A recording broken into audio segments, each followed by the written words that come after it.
Selamat datang keluarga besar Bethany Miracle Center Philadelphia maupun Anda yang menyaksikan secara online. Coba lihat kanan kiri, mari ucapkan Tuhan memberkati setiap kita. Yang percaya Tuhan sangat baik, ayo kita beri tepuk tangan yang meriah sekali lagi bagi Tuhan Yesus.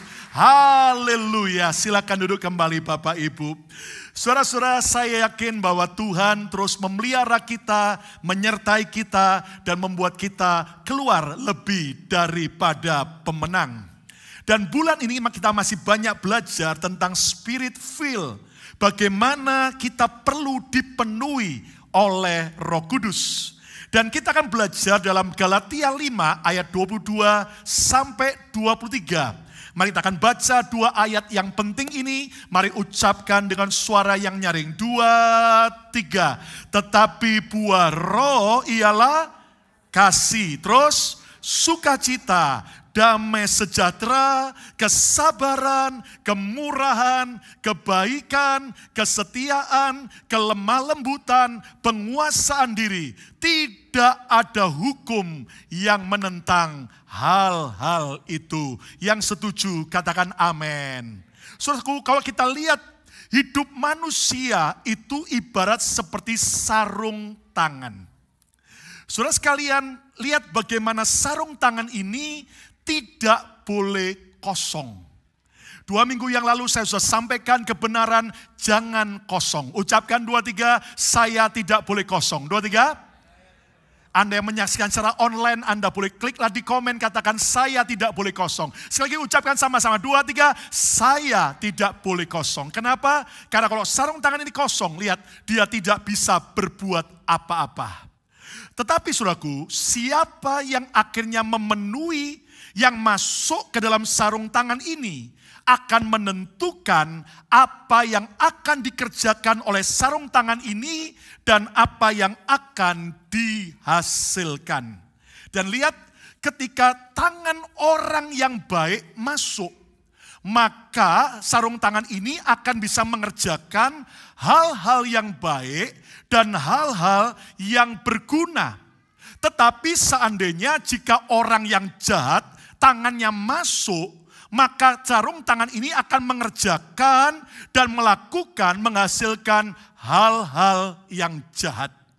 Nah itu sebabnya kita harus mengerti kenapa kita perlu dipenuhi oleh Roh Kudus. Ibarat sarung tangan ini, izinkan Tuhan yang maha baik masuk memenuhi hidup kita setiap hari. Supaya apa? Supaya kita bisa melakukan, mengerjakan hal yang baik.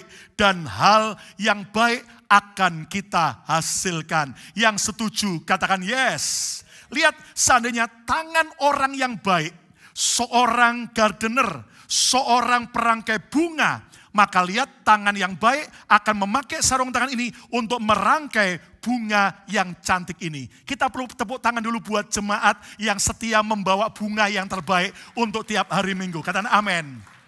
Tangan seorang yang baik, seorang juru masak makan masuk ke dalam sarung tangan, maka masakan yang lezat dan berguna akan bisa disajikan. Ketika tangan seorang dokter yang baik masuk ke dalam sarung tangan ini, maka sarung tangan akan mengerjakan, yaitu saudaraku, mengoperasi pasien yang sedang gawat dan akhirnya bisa alami kesembuhan. Tapi hati-hati, begitu tangan orang jahat masuk ke dalam sarung tangan ini, maka dia bisa lakukan tindakan kriminal. Dan sarung tangan ini bisa dipakai untuk membunuh orang lain. Dengar baik-baik. Jadi siapa yang kita izinkan masuk akan menentukan apa yang kita kerjakan dan apa yang kita hasilkan.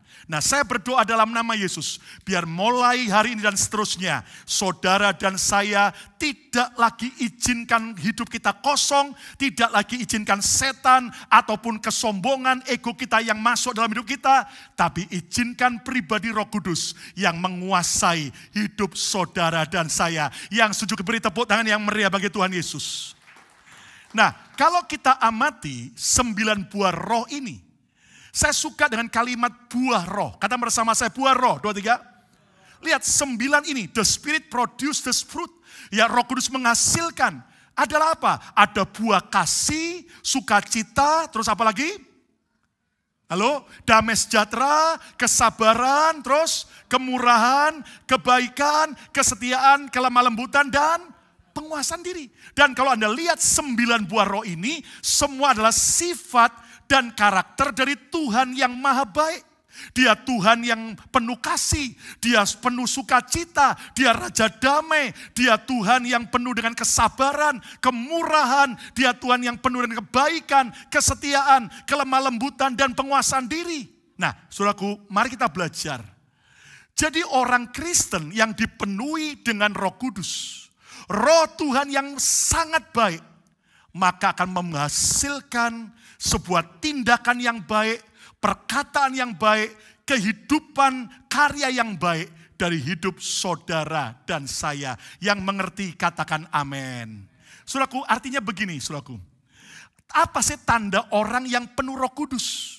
Oh, bukan cuman bisa berbahasa roh, bukan cuman merasakan hadirat Tuhan, gemetaran, atau merasakan ada seperti Tuhan, tangan Tuhan menyentuh, angin yang keras, bahkan bisa tumbang. Itu semua bagus, tapi itu adalah pengalaman pribadi kita dengan Tuhan. Tapi yang orang dunia, orang lain mau lihat adalah supaya benar-benar karakter Kristus muncul dari hidup saudara dan saya. Dan itu sebabnya judul khotbah saya hari ini adalah bukan kaleng-kaleng. Bukan kaleng-kaleng. Saudaraku, alias apa? No fake. Bukan kaleng-kaleng adalah sebuah bahasa gaul yang mulai muncul dari Medan di Sumatera, yang akhirnya nyebar ke seluruh orang Indonesia. Artinya apa? Bukan kaleng-kaleng, bukan palsu, bukan fake, tidak palsu, tapi asli, original. Dan kita semua adalah orang Kristen yang bukan kaleng-kaleng. Kita mau original, yang mau jadi Kristen yang bukan kaleng-kaleng. Ayo kita beri tepuk tangan yang meriah bagi Tuhan Yesus. Ayo coba yang menyaksikan secara online, coba ketiklah di komen, katakan, saya bukan kaleng-kaleng. Ucapkan sama-sama, 2, 3. Saya bukan kaleng-kaleng. Nah, kata buah roh, kata buah di sini, dalam bahasa Yunani aslinya dari kata karpos, artinya adalah efek, hasil, dan bukti. Nah, keluarga Anda tidak hanya mau melihat Anda ibadah, berdoa bahasa roh, kemudian Anda merinding-merinding, itu semua baik. Tapi yang keluarga Anda mau lihat, apakah dari seorang pendendam, pembenci, tiba-tiba kita bisa mudah mengampuni. Apakah kita dari orang yang pelit, kita bisa berubah jadi pemurah, suka memberi, generous. Dari orang yang tadinya nggak bisa setia, sekarang kita bisa setia. Tadinya kita orang yang penuh kegelisahan, galau, sekarang kita bisa penuh damai sejahtera. Keluarga kita dan teman kerja kita mau melihat apakah benar-benar saudara tadinya pemarah, gak bisa mengendalikan emosi. Sekarang setelah dipenuhi Roh Kudus, saudara bisa sabar, bahkan punya pengendalian diri. Yang mau beri tepuk tangan yang meriah bagi Tuhan Yesus. Saudara sekalian, hari-hari ini ada banyak orang frustrasi. Pastor Lukas, saya mau jadi baik, saya mau ngampuni, tapi kenapa saya gak bisa? Saya mau sabar, tapi begitu ada yang membuat gara-gara, saya langsung kemudian senggol bacok. Saya langsung emosi, bertengkar. Kenapa saya mau baik, tapi saya nggak bisa berbuat baik? Nah, dengar baik-baik. Saudara sekalian, kekristenan tidak mengajarkan usaha kita manusia. Karena dengan kekuatan kita sendiri, kita mau berusaha hidup dalam kasih, berusaha hidup dalam damai sejahtera. Saudara akan gagal. Tapi kabar baiknya, Tuhan mau menolong saya dan saudara untuk ngerti kebenaran firman dan membuat saudara dan saya nanti otomatis berubah dari yang jahat jadi penuh kasih, dari orang yang pendendam jadi pengampun, dari orang yang saudaraku, orang yang suka gelisah bisa tenang walaupun di tengah badai. Yang mau belajar firman Tuhan hari ini, ayo kita beri tepuk tangan yang meriah bagi Tuhan Yesus. Bagaimana cara hidup kita yang jahat ini, yang penuh dengan banyak luka, banyak kebencian, banyak ketidaktenangan, banyak keadaan yang buruk, bisa menghasilkan 9 buah Roh Kudus. Nah, izinkan Tuhan Yesus mengajar buat kita. Saya lihat bahwa ini bagian firman yang kita sudah banyak tahu. Tapi izinkan hari ini Tuhan mewahyukan sebuah pengertian yang baru dan segar buat saya dan saudara. Lihat bagaimana cara kita bisa berbuah. Tuhan Yesus mengajar Yohanes 15 ayat pertama sampai ayat yang ke-8. Kita akan baca saut bersautan, yang ganjil saya baca, yang genap tolong saudara baca. Ayo kita baca dengan serius, saya bacakan ayat yang ganjil. Akulah pokok anggur yang benar, kata Yesus, dan Bapakulah pengusahanya. Ayat 2, 3.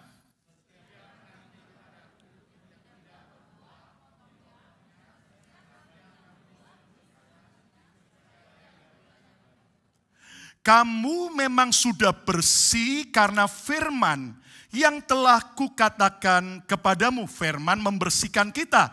Ayat yang keempat, 2, 3.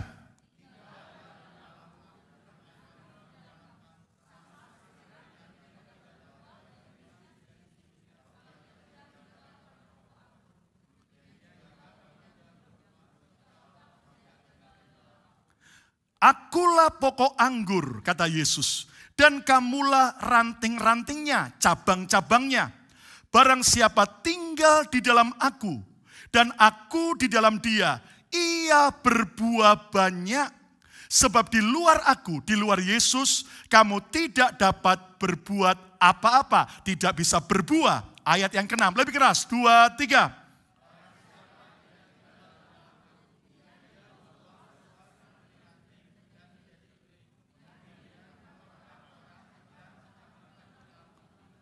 Itu sebabnya kenapa ada banyak orang Kristen yang lagi kering. Karena ternyata coba cek hidupnya. Ayat 7. Jikalau kamu tinggal di dalam aku dan firmanku tinggal di dalam kamu, mintalah apa saja yang kamu kehendaki dan kamu akan menerimanya. Kalau kita tinggal dalam Yesus, doa kita berkuasa. Ayat 8, mari baca sama-sama. 2, 3. Dalam hal inilah Bapakku dipermuliakan, yaitu jika kamu berbuah banyak, dan dengan demikian kamu adalah murid-muridku. Nah, Yesus mengajarkan bagaimana cara kita bisa berbuah lebat. Bagaimana cara supaya karakter kita yang lama bisa berubah menjadi karakter Tuhan. Nah, rahasia hidup bukan kaleng-kaleng. Kita akan belajar ada beberapa poin. Yang pertama, lihat kembali dalam Yohanes 15 ayat yang kedua. Yesus bilang begini, setiap ranting padaku yang tidak berbuah, baca sama-sama apa? Dipotongnya. Saya mau tanya, yang motong setan atau Tuhan? Halo, Tuhan loh yang motong, ya. Terus, dan setiap ranting yang berbuah dibersihkannya. Saya mau tanya, yang membersihkan setan atau Tuhan? Tuhan. Supaya tujuannya apa? Baca sama-sama. Ia lebih banyak berbuah. NCV version berkata, he trims and cleans. Dia memangkas, dia mentrim, dia mempruning. Supaya apa? Kita makin bersih, tujuannya supaya berbuah lebat. Nah, Yesus mengajarkan gak ada cara lain. Kalau kamu mau berbuah lebat, maka yang pertama adalah kita harus lulus melewati masa pemangkasan. Pass through the pruning time. Ada masa pemangkasan. Saya dan saudara tidak boleh fail, tidak boleh gagal, tapi semua kita harus pass, harus lulus. Kata bersama saya harus lulus. Ayo coba semua ucapkan, saya harus lulus. Coba yang menyaksikan secara online, coba kliklah di komen, saya harus lulus. Saudara, bagi kita yang tinggal di kota besar, kita bukan petani atau pekerja kebun, kita seringkali nggak terlalu ngerti, tapi mari kita belajar. Agar pohon anggur itu bisa berbuah lebat semakin banyak. Tidak ada cara lain selain harus dipupuk dengan baik, disirami dengan baik, tapi harus lewati masa pemangkasan, pruning time. Nah, kita lihat seperti apa. Saudaraku, lihat bagaimana Akhirnya petani itu atau pekebun itu, saudaraku, dia harus bawa gunting yang tajam. Maka Anda lihat ranting-ranting yang, saudaraku, tidak berbuah, dan ini adalah kebun anggur yang ada di negara 4 musim. Ya, maka ketika musim fall, musim gugur, maka saudaraku petani kebun anggurnya akan apa? Memangkas, memotong. Next, mulai dipotong. Lihat, kalau dia bisa teriak, aduh sakit. Dan waktu dipotong lihat, aduh malu, tambah jelek. Bahkan sampai akhirnya next, sampai gundul seperti itu. Seolah-olah jelek, seolah-olah berkurang. Dan next lagi, bahkan sampai seolah-olah nggak ada lagi yang bisa dibanggakan. Tetapi Tuhan berkata, justru melewati masa pembersihan ini, hasilnya nanti apa? Begitu musim spring, blossom, akhirnya keluar daun dan buah-buah yang lebat. Yang mau tepuk tangan yang meriah bagi Tuhan Yesus. Saudara, buah roh akan muncul saat kita rela melewati masa pemangkasan, masa pembersihan. Kalau boleh teriak, dia akan teriak sakit. Aduh malu, aku enggak senang. Tapi Tuhan berkata, nak, justru ini caraku supaya kamu berbuah lebat. Kekristenan tidak hanya mengajarkan berkat dan kemuliaan. Kekristenan juga mengajarkan ada jalan salib, ada suffering, jalan penderitaan. Dan ingat saudaraku, bahwa kekristenan tidak alergi dengan yang namanya suffering, masa penderitaan, masa sulit. Kenapa? Karena percayalah di balik salib sudah tersedia kemenangan, mahkota kemuliaan. Yang percaya katakan yes. No crown without cross. Nggak ada salib kemuliaan tanpa sebuah mahkota kemuliaan, tanpa sebuah salib. Nah saudara, hari ini ada banyak orang sedang melewati musim pemangkasan. Ada seorang yang tadinya kerjaannya sukses, berhasil. Lalu kemudian saudaraku memang ada banyak dalam usahanya hal-hal yang kurang baik, kurang jujur. Tapi begitu dia terima Yesus, sungguh-sungguh dalam Tuhan, malah bangkrut usahanya. Di saat itu saudaraku, orang ini berkata, Tuhan kenapa aku sungguh-sungguh sama Tuhan, percaya Yesus kok malah habis. Hampir dia kecewa, tapi untung dia mendengar pesan Tuhan. Kamu harus terus bertahan. Karena kamu sedang melewati masa pemangkasan, masa pembersihan, masa pemotongan. Sebab tadinya kekayaanmu itu adalah hasil dari hal-hal yang jahat. Orang-orang dan kemudian hal-hal yang jahat itu membuat engkau kaya. Dan ketika dia dibersihkan, seolah-olah habis, gundul, malu. Tapi dia terus setia sama Tuhan. Apa yang terjadi? Akhirnya orang ini saudaraku, Tuhan mulai buka jalan. Pada waktu blossom datang, pada musim spring datang, dia Tuhan boleh buka jalan, usaha-usaha yang baru, yang dia belum pernah pikirkan. Dan hari ini orang itu jauh lebih kaya daripada sebelum dia percaya Yesus. Dan dia jauh lebih jadi berkat daripada sebelumnya. Kita beri tepuk tangan yang meriah bagi Tuhan Yesus. Saudara, masa pandemik ini, kita lewati masa pruning time. Saya ngobrol dengan banyak gembala-gembala sidang. Mereka mengalami bahwa pelayanan mereka sedang dipotong. Ada banyak gereja-gereja yang sedang mengalami pruning time. Ada mengalami masa pembersihan. Dan beberapa saudara mungkin berkata, dulu sebelum pandemik usahaku, uangku, incomeku banyak. Sekarang kok banyak yang dipotong, makin berkurang. Malu rasanya. Mungkin ada perkataan orang lain, sikap orang lain yang menyakitkan Anda seperti gunting yang memotong saudara. Dengar baik-baik, jangan marah dengan Tuhan. Sebab Tuhan memakai cara pembersihan ini bukan untuk hal yang buruk, justru supaya kita berbuah lebat. Yang bersetuju katakan amin. Nah, cara lulus melewati masa pemangkasan ada apa? Mengerti rencana Tuhan di balik pemangkasan. Saudara, saat engkau lewati masa pruning time, ada kehilangan orang yang kau cintai. Ada juga Anda kehilangan teman-teman yang kau cintai. Seolah-olah menyakitkan. Saudara, jangan kecewa dan marah. Engkau harus belajar mengerti rencana Tuhan. Percayalah, Tuhan tidak pernah merencanakan yang jahat buat kita anak-anaknya. Katakan haleluya. Walaupun tanda kutip kita harus lewati yang jahat, kita harus lewati yang buruk. Tapi Anda harus tahu ujung-ujungnya selalu mendatangkan kebaikan. Saudaraku, lihat pohon karet ini. Supaya dia bisa menghasilkan getah karet yang berguna bagi orang lain. Gak ada cara lain kecuali pohon karet harus dilukai. Sakit. Tapi justru akhirnya getah karet itu keluar. Lihat juga bagaimana kerang yang lembut. Ketika akhirnya masuk biji pasir yang tajam dan menyakitkan. Maka kerang ini tidak punya kuasa untuk mengeluarkan biji pasir itu. Tapi dia akhirnya mulai lapisi, tangisi biji pasir itu dengan cairan saliva.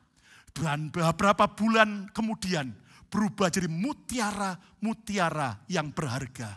Dengar baik-baik, hari ini ketika saudara harus lewati masa sulit, masa pemotongan, seolah-olah malu, seolah-olah ada hal yang menyakitkan, kuatkan hatimu. Engkau sedang diproses Tuhan.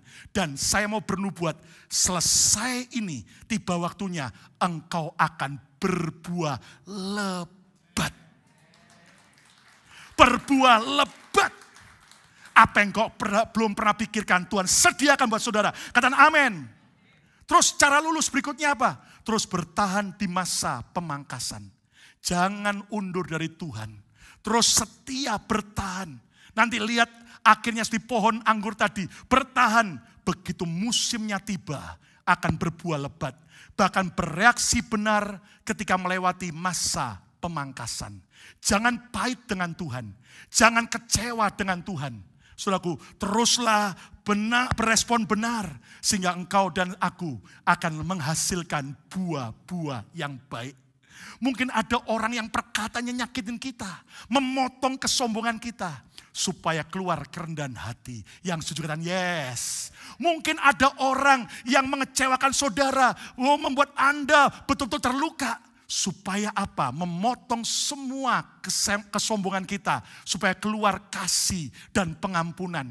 Mungkin saudaraku ternyata Tuhan izinkan semua yang kita harapkan gagal, berantakan. Supaya apa? Dipotong. Supaya saudara dan saya keluar pengharapanmu. Engkau benar-benar sadar hidupku ini bukan karena aku. Tapi hanya karena Tuhan. Kata bersama saya, semua hanya karena Tuhan. 2, 3. Semua hanya karena Tuhan. Yang pertama, tidak ada cara lain. Engkau dan aku harus lulus dari masa pemangkasan. Kata bersama saya harus lulus. Yang kedua, rahasia hidup bukan kaleng-kaleng. Lihat sekarang Yohanes 15 ayat 4-5. Yesus bilang begini. Tinggallah di dalam aku dan aku di dalam kamu. Sama seperti ranting tidak dapat berbuah dari dirinya sendiri. Kalau ia tidak tinggal pada pokok anggur. Demikian juga kamu tidak berbuah jikalau kamu tidak tinggal di dalam aku.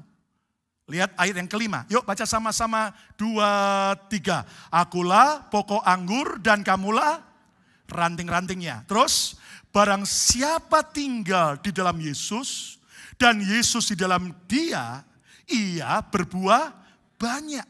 Sebab di luar aku kamu tidak dapat berbuat apa-apa. Lihat kemari. Ranting itu gak usah ngotot. Saya harus berbuah. Kapan ya saya berbuah? Gak usah ngotot. Yang penting dia harus lulus waktu dipangkas.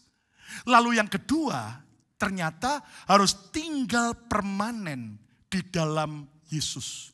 Remain permanently in Jesus. Tinggal permanen. Dan Yesus berkata, tinggallah dalam aku. Kata tinggallah di sini dalam bahasa aslinya dari kata meno. Artinya tinggal secara membandel.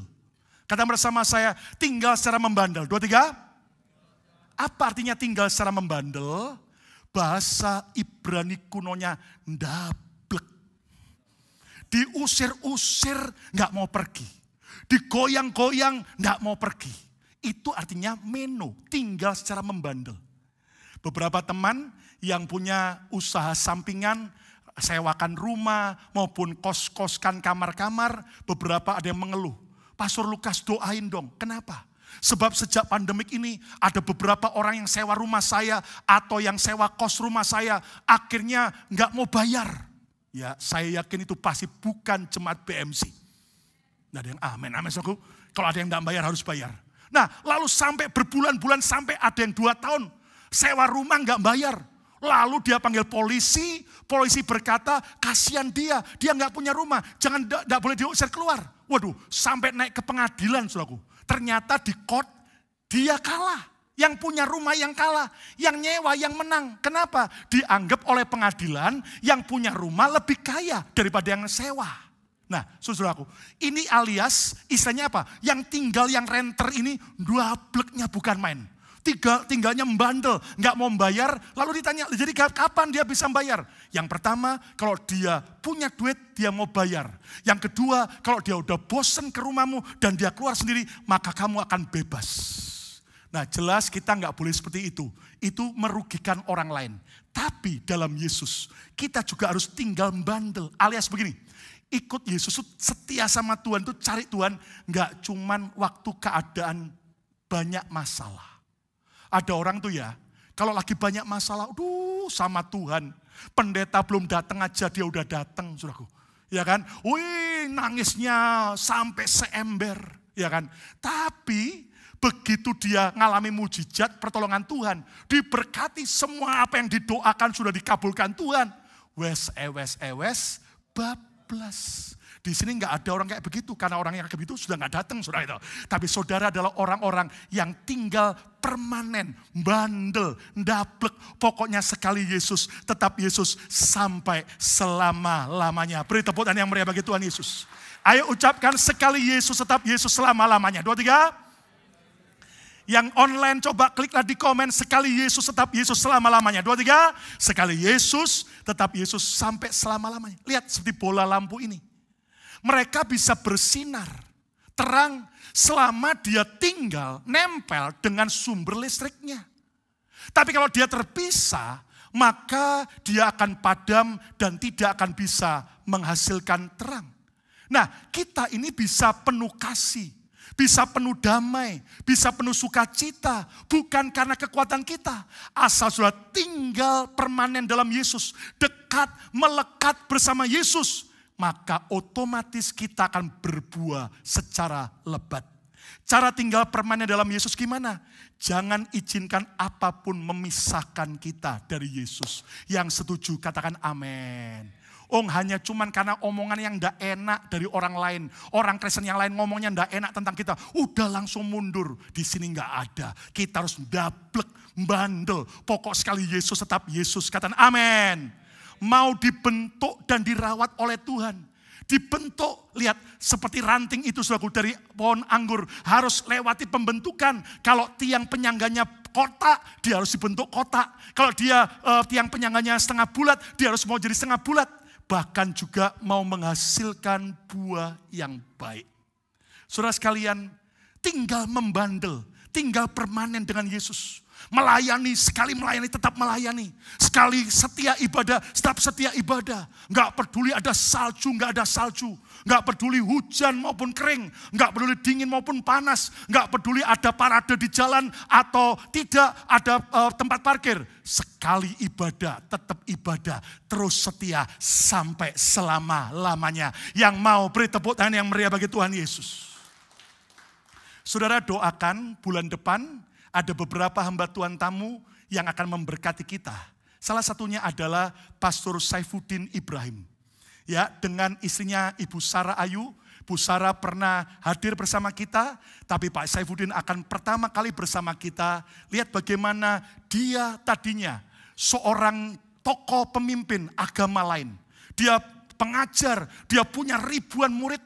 Tapi waktu dia ketemu Yesus, dia harus masuk penjara 2 tahun.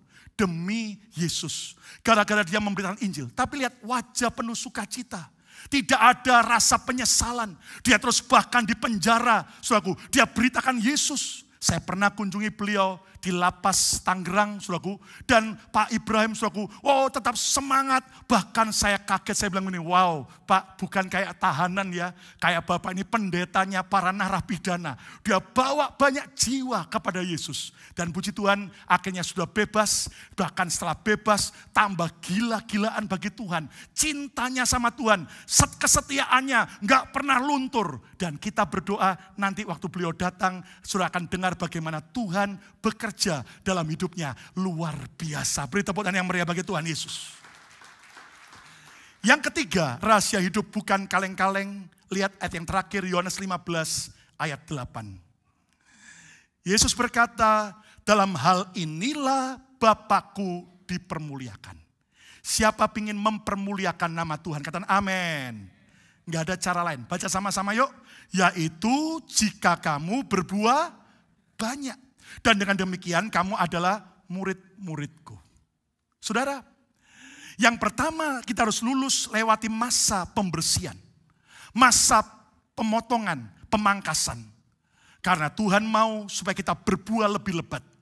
Yang kedua, kita harus benar-benar tinggal permanen dalam Yesus. Bandel, dablek, sekali Yesus tetap Yesus, tidak pernah tergoncangkan. Tapi yang ketiga, kita harus hidup mempermuliakan Tuhan. Saudara, melalui hidup kita, biarlah nama Tuhan dipermuliakan. Orang bisa mengagumi Yesus melalui hidup kita.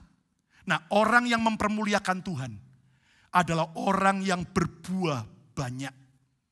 Dan berbuah banyak bicara hidup produktif, hidup jadi berkat, bukan destruktif, bukan merusak, bukan menghancurkan.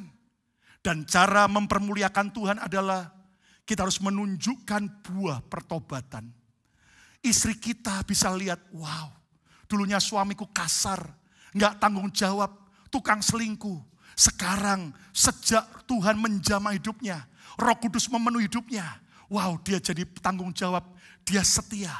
Tadinya suami kita melihat, istri ini cerewet, nggak pernah mau tunduk sama suami. Disuruh nggak belanja, ternyata memang nggak ke mall, tapi online jalan terus, saudaraku. Tapi akhirnya dia mulai bertobat, akhirnya ada buah pertobatan. Sang istri bisa nurut sama suami, bisa menghormati suami. Itulah buah pertobatan. Tepuk tangan yang meriah bagi Tuhan Yesus.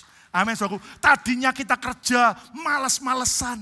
Tapi sejak kita bertobat, ada buah pertobatan. Maka sampai pimpinan kita, teman-teman kerja kita, wow, kamu berubah. Sekarang kamu rajin kerja.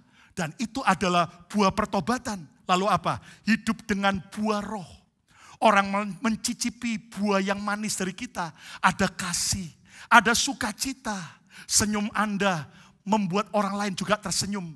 Anda ketawa, membuat orang lain yang patah semangat jadi seger lagi. Tidak ada yang amin. Amin, saudaraku. Bahkan Anda penuh damai sejahtera. Yang lain galau, yang lain kalut. Sudah bisa membawa ketenangan. Bahkan juga membawa jiwa-jiwa bagi Yesus.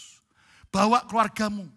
Bawa teman-teman kerja saudara. Bawa teman-teman Anda datang ke Yesus. Datang ke rumah Tuhan. Saudara, pertanyaannya. Di tengah zaman seperti ini. Orang tambah jahat, dunia tambah kacau.